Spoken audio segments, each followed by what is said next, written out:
Rekan-rekan, mari kita awali dengan tanda kemenangan Tuhan, demi nama Bapa dan Putra dan Roh Kudus. Amin. Amin. Allah, Engkau mengenal kami lebih dari kami mengenal diri kami sendiri. Kami mohon Engkau berkenan menganugerahkan ketenangan dalam diri kami untuk menerima hal-hal yang tidak dapat kami ubah dalam hidup, keberanian untuk mengubah hal-hal yang dapat kami ubah dalam hidup kami, dan juga kebijaksanaan untuk melihat perbedaan antara hal-hal yang dapat kami ubah dan hal-hal yang tidak dapat kami ubah dalam hidup kami. Demi Kristus Tuhan dan pengantara kami. Amin. Demi nama Bapa dan Putra dan Roh Kudus. Amin.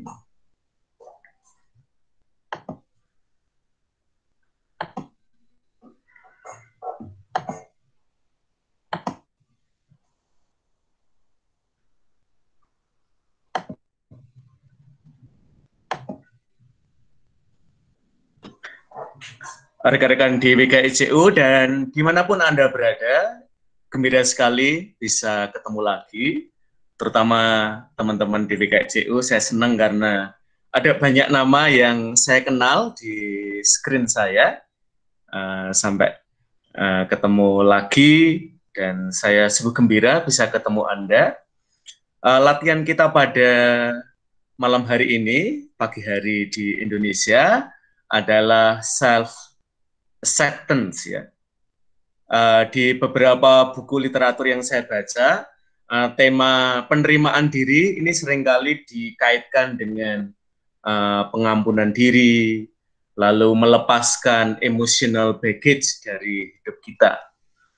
Maka nanti kalau Anda membaca beberapa buku literatur rohani, juga dari agama-agama lain, tema self-acceptance ini sangat digarap. Nah, saya pagi hari ini ingin menawarkan kepada Anda cara Injil Lukas memandang self-acceptance. Ya. Nah, tema self-acceptance ini mengingatkan saya pada sebuah perjalanan beberapa waktu lalu ke Barcelona. Dan waktu itu agak siang kami sampai di Sagrada de Familia.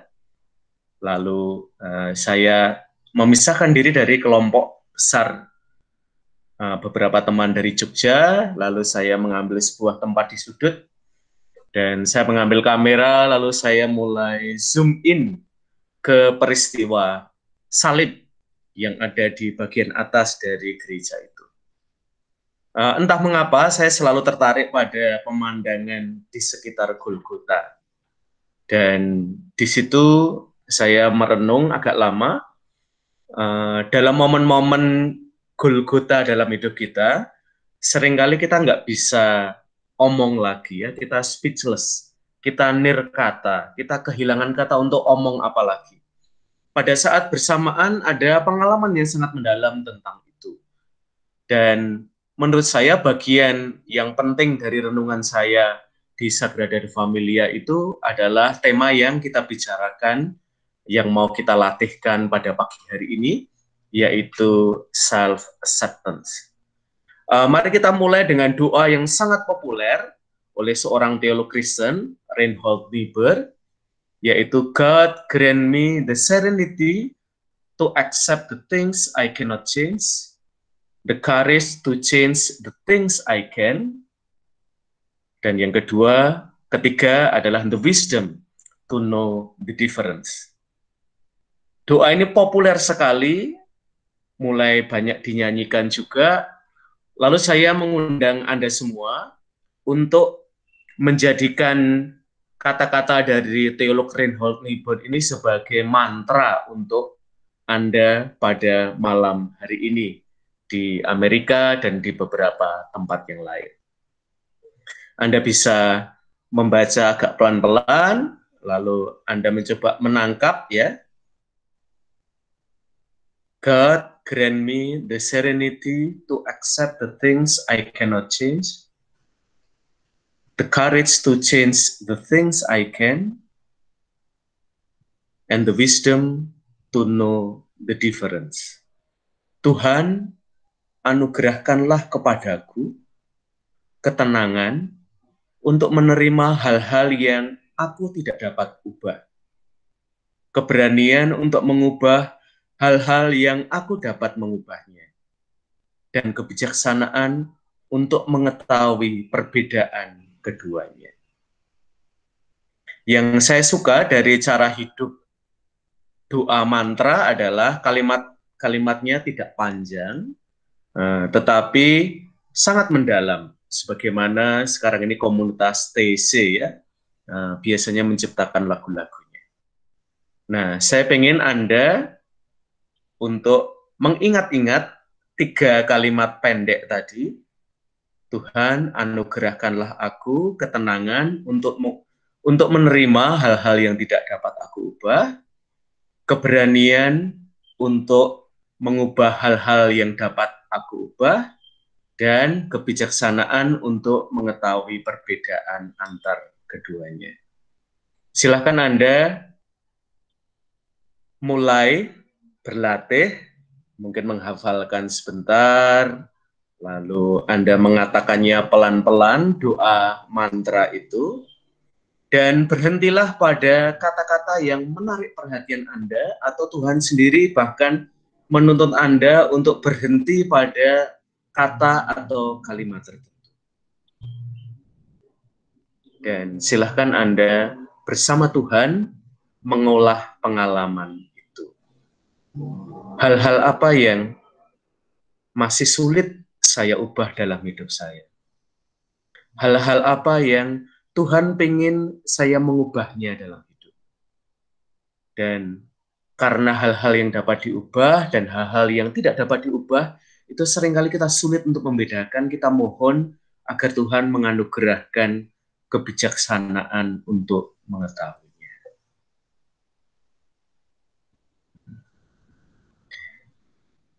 Yang kedua yang ingin saya tawarkan kepada Anda adalah kita berdoa dengan menggunakan film ya.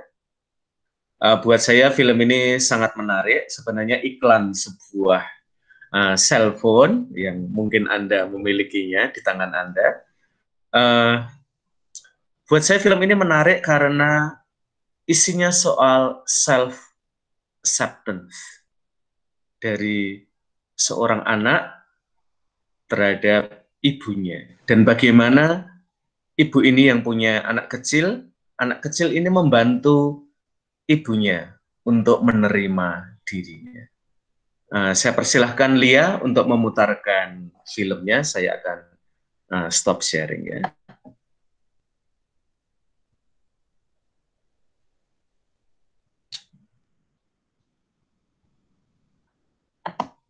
Ya, silahkan Lia.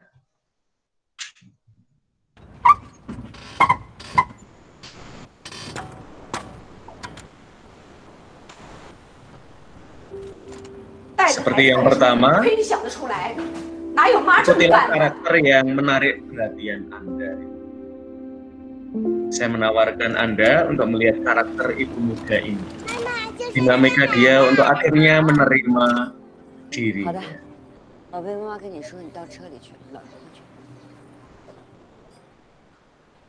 Konteksnya saya kira Anda semua mengalaminya, yaitu perayaan Chinese New Year.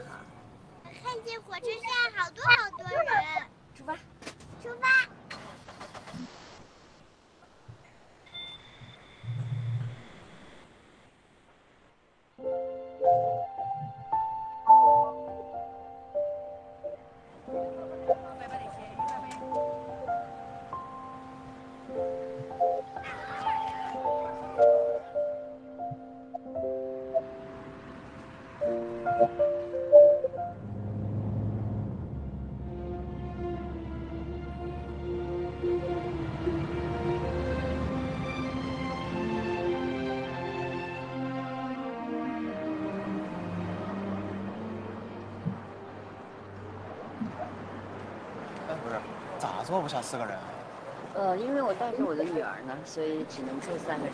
带着孩子开出租车啊？带着孩子开出租，亏你想得出来？哪有妈这么干的？你们俩上来怎么过呀？我开车带着孩子，有什么不能做的？想走是吗？行，走人就别回。人就不回，不是所有女人都要过一样的日子的。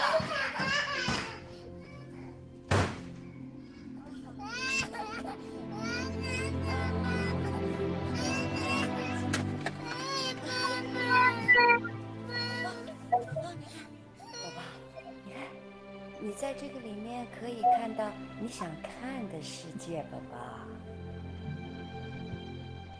妈妈，那有个什么？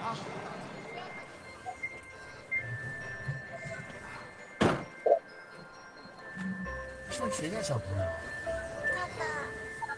多多，不能乱叫的。啊，不好意思啊，她是我的女儿。啊。上当啦！你要去哪儿啊？去解放碑。解放碑啊。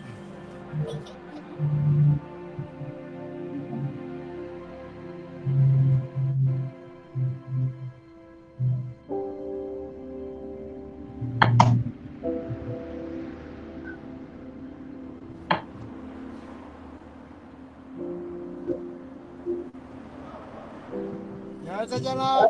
爸爸再见。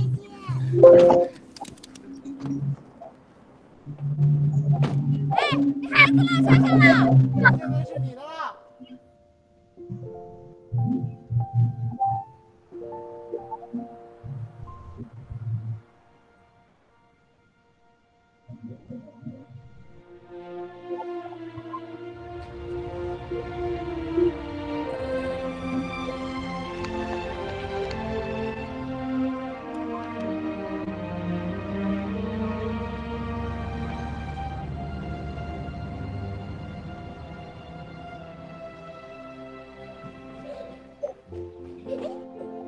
妈妈，长大我要做厨师。好啊，你想做什么样的菜？饺子呗，我想做恐龙饺子、仙女饺子、巧克力馅的饺子，我要做那么多的饺子。好。妈妈，你喜欢吃什么馅的饺子啊？妈妈喜欢吃韭菜鸡蛋馅的饺子，可是现在很久都没有吃了。妈也没什么可求的，只要你能够找到好人家，比妈过得好，我就知足了。听到没？哎，妈，你怎么又来了呀？这都什么年代了，我以后才不需要靠别人呢。你懂个啥呀？你书读那么多有什么用啊？快收拾吃饭。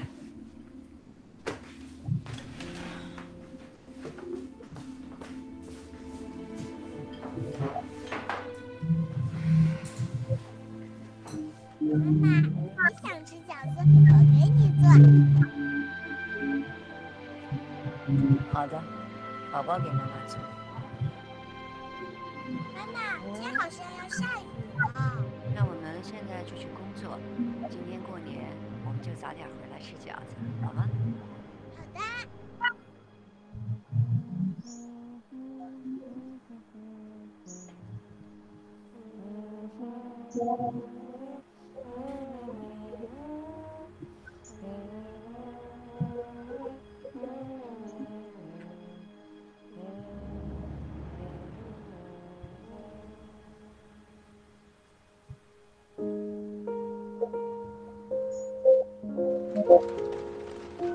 妈妈，那有一个乘客。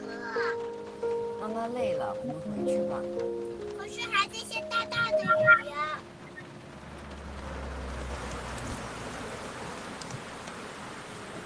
你要去哪儿？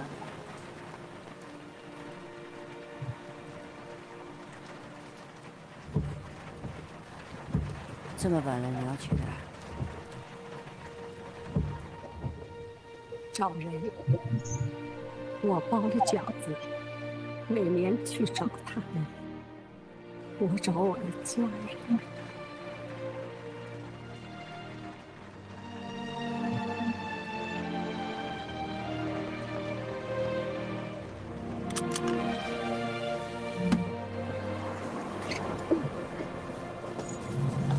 妈妈，你都准备，你还怎么开车呢？知道。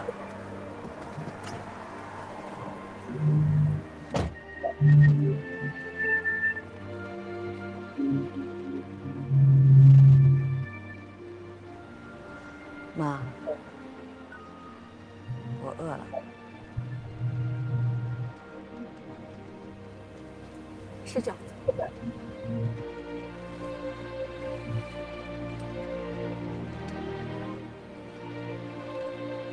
妈妈的妈妈叫什么？叫外婆。外婆，饺子是什么馅儿的？韭菜鸡蛋馅。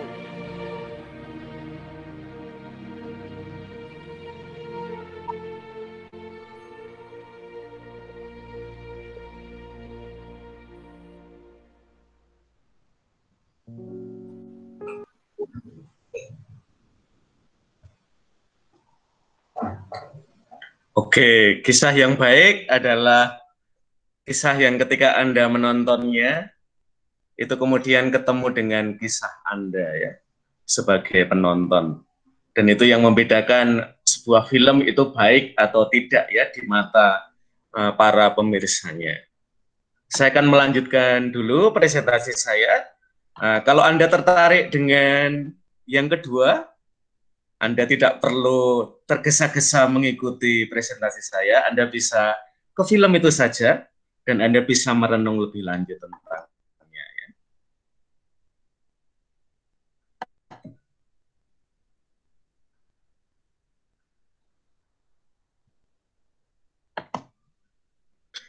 Bagian ketiga yang ingin saya tawarkan kepada Anda adalah ada beberapa adegan dalam kitab suci yang terkait dengan tema self-acceptance. Saya ingin menunjuk beberapa teks dari Injil Lukas. Yang pertama adalah ketika Maria menerima kabar dari malaikat Gabriel. Sebab bagi Allah tidak ada yang mustahil. Kata Maria, sesungguhnya aku ini adalah hamba Tuhan. Jadilah padaku menurut perkataanmu itu.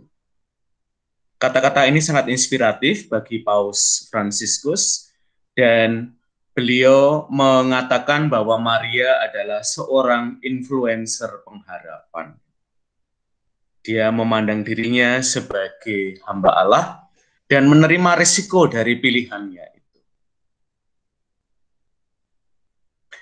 Yang kedua, barangkali ini cocok untuk Anda yang sudah memasuki usia lansia, pensiun, dan Anda merasa bahwa sekarang ini pesiaran Anda adalah menemukan Tuhan yang Anda cari sepanjang hidup itu. Judulnya adalah Kidung Simeon, kadang-kadang dikenal dengan Kidung Nunc Dimittis. Sekarang Tuhan, biarkanlah hambamu ini dalam damai sejahtera, sesuai dengan firman-Mu. Sebab mataku telah melihat keselamatan yang daripadamu, yang telah Engkau sediakan di hadapan segala bangsa, yaitu terang yang menjadi pernyataan bagi bangsa-bangsa lain dan menjadi kemuliaan bagi umat-Mu Israel. Seseorang yang sudah bisa menerima dirinya, dan karena itu dia bisa menerima Yesus. Saya kira butuh waktu yang tidak pendek seringkali ya untuk sampai pada level spiritual seperti ini. Lalu hal-hal yang mungkin Anda sering alami, terutama kalau Anda punya anak yang usianya remaja atau di college ya, adalah bahwa kadang-kadang kita tidak mengerti ya kata-kata yang mereka ungkapkan pada kita. Dan saya mengundang Anda untuk memilih gambar ini, bahwa Maria self-acceptance-nya adalah menyimpan segala perkara itu dalam hati dan merenungkannya. Mengapa kamu mencari aku? Tidakkah kamu tahu bahwa aku harus berada di dalam rumah Bapakku? Tetapi mereka tidak mengerti apa yang dikatakannya kepada mereka. Ibunya Maria menyimpan semua perkara itu dalam hatinya dan merenungkannya. Kisah self-acceptance lain, misalnya kita temukan dalam Injil Lukas, bab 5 ayat 8, ketika Simon Petrus itu diminta melemparkan jalannya ke tempat yang lebih dalam, dan kemudian kita mengetahui bahwa jalannya itu penuh dengan ikan dan bahkan hampir robek, dia berkata kepada Yesus, "Tuhan, pergilah daripadaku karena aku ini seorang pendosa." Teman-teman, terutama pada latihan minggu pertama, latihan rohani, tidak cukup nanti bahwa kita merasa menerima diri sebagai pendosa, ya. Karena kalau orang hanya sampai pada keberdosaan, orang bisa terpeleset jatuh, ya. Ada beberapa orang yang ketika melakukan latihan rohani malah berakhir dengan bunuh diri, ya. Karena orang sedemikian tidak kuat dengan dosa-dosa yang dia miliki dalam hidup. Maka nanti dari kisah Lukas 5 ayat 8 ini, karena aku ini seorang pendosa, belum titik, ya. Masih ada komanya. Pendosa yang dikasihi Allah. Pendosa yang dipanggil untuk menjadi sahabatnya.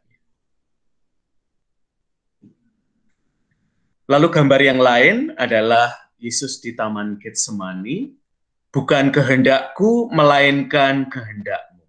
Kata-kata ini juga seringkali menjadi referen hidup kita pada momen-momen tersulit hidup kita.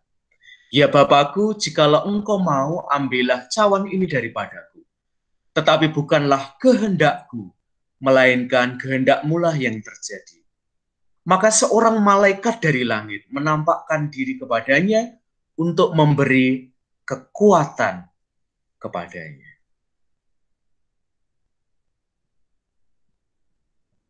Dan yang terakhir adalah pieta.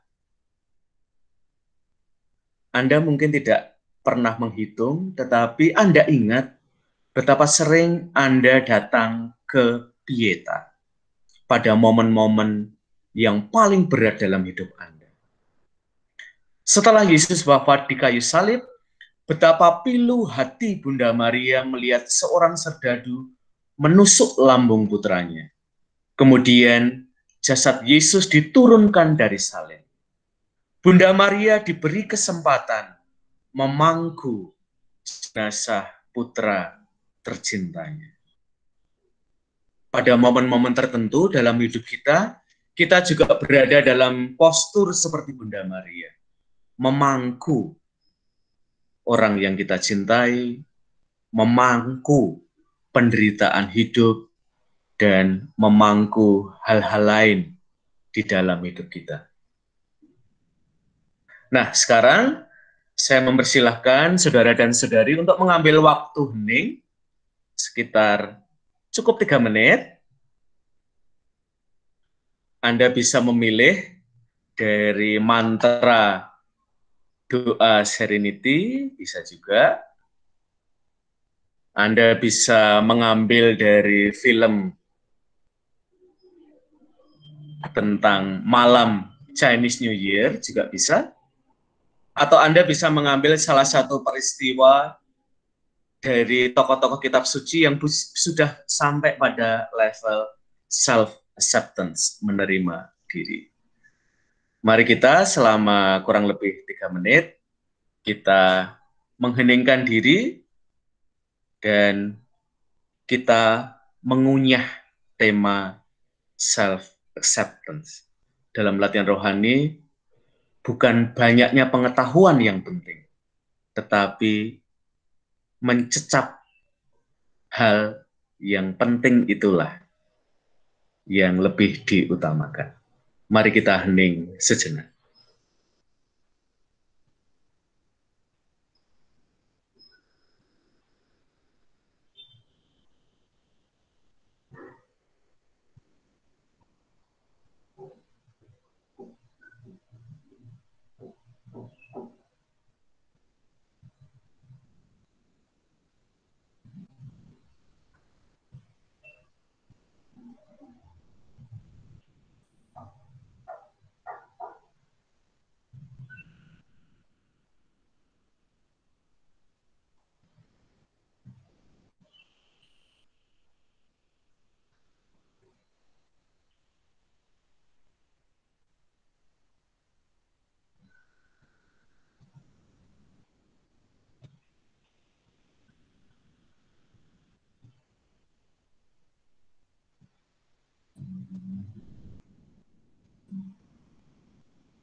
Oke, teman-teman, Santo Ignatius Loyola itu mengatakan latihan rohani itu seperti pengalaman kita jalan-jalan, lari, juga tentu bentuk-bentuk doa yang lain ya. Maka kalau Anda bertanya ya, mengapa doanya cuma pendek sekali? Ya, karena kita tidak bisa langsung lari maraton ya. Kita biasanya lari-lari kecil dulu ya, membuat badannya nyaman. Kalau Anda nanti sudah merasa nyaman, Anda bisa menambah durasinya ya. Maka saya, agar Anda tidak kapok dengan latihan doa ya, saya tidak langsung mengajari Anda latihan 1 jam doa hening. Saya mengajari Anda untuk 3 menit latihan doa. Nah, sekarang saya membuka kesempatan buat Anda, waktu saya kembalikan kepada Mayu dan teman-teman. Kalau ada dari antara Anda yang mau sharing di sekitar renungan Anda tentang beberapa materi yang saya tawarkan atau terkait dengan tema ini sendiri. Silahkan, Mayu. Iya, terima kasih Romo. Seperti yang Romo bilang, silahkan kalau mau share yang berkaitan dengan hari ini, atau yang berlatih mungkin minggu lalu punya sesi, ada pertanyaan, atau mau di-sharing, silahkan. Seperti juga yang Romo bilang, ini lebih ke arah, kalau aku bilangnya Romo lebih ke arah hati ya, daripada agak lain dari iman berpikir. Kita memakai brain kita kadang-kadang lebih banyak daripada, tapi untuk meditasi ini hati kita yang berbicara dari renungan-renungan itu. Silahkan teman-teman, teman-teman juga merasakan kalau sharing itu kita belajar. So, kalau ada pesan-pesan untuk justru men-sharing the good news, silakan, jadi teman yang lain juga bisa belajar. Ya, kami buka, silakan. Atau kalau tidak comfortable untuk menyatakannya, silakan ditulis di teks, nanti aku bisa bacakan. Terima kasih. Terima kasih. Siapa yang mau berbagi, mungkin juga pergumulan ya dengan tema self-acceptance ini. Saya persilahkan. Tante Maria udah senyum-senyum, apa mau sharing? Silahkan, siapapun yang mau sharing tentang tema ini ya, you are very welcome.